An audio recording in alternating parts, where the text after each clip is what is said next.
تبارك الذي بيده الملك وهو على كل شيء قدير الذي خلق الموت والحياة ليبلوكم أيكم أحسن عملا وهو العزيز الغفور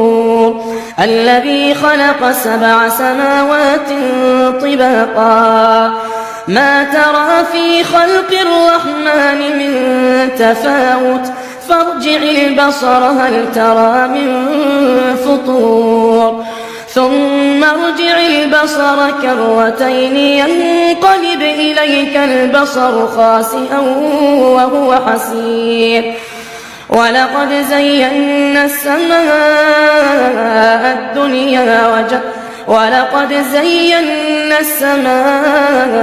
الدنيا بمصابيح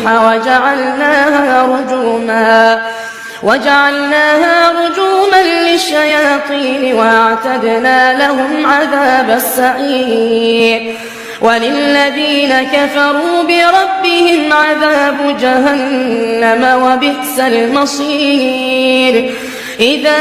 ألقوا فيها سمعوا لها شهيقا وهي تفور تكاد تميز من الغيظ كلما ألقي فيها فوج سألهم خزنتها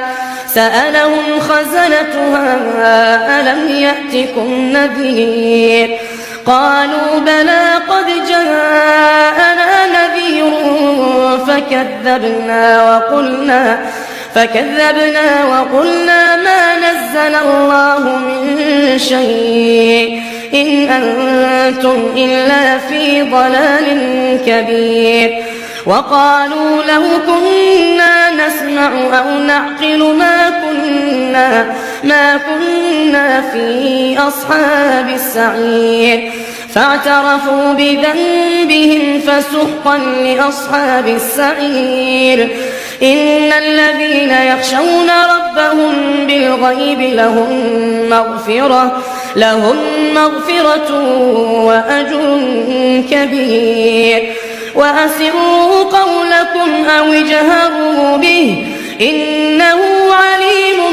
بذات الصدور ألا يعلم من خلق وهو اللطيف الخبير هو الذي جعل لكم الأرض ذلولا فامشوا في مناكبها وكلوا من رزقه وإليه النشور أأمنتم من في السماء أن يخسف بكم الأرض فإذا هي تمور أم أمنتم من في السماء أن يرسل عليكم حاصبا فستعلمون كيف نذير ولقد كذب الذين من قبلهم فكيف كان نكير أولم يروا إلى الطير فوقهم صافات ويقبضن ما يمسكهن إلا الرحمن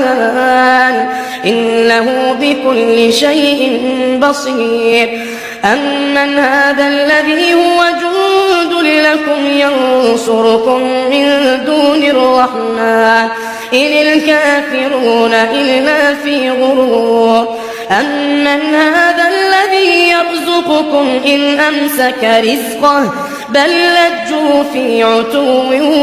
ونفور أفمن يمشي مكبا على وجهه أهدى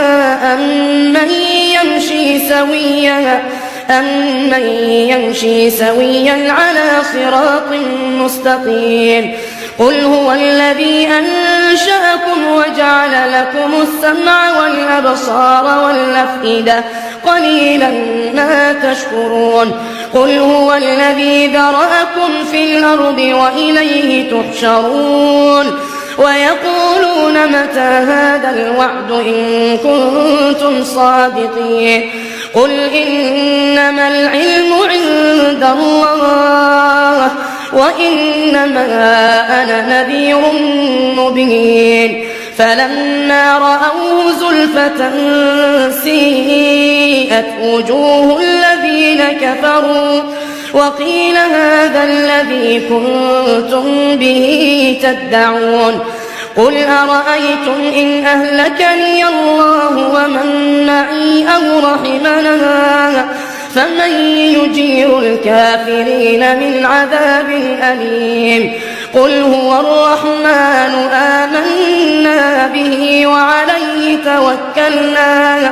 فستعلمون من هو في ضلال مبين قل أرأيتم إن أصبح ماؤكم غورا فمن يأتيكم بماء معين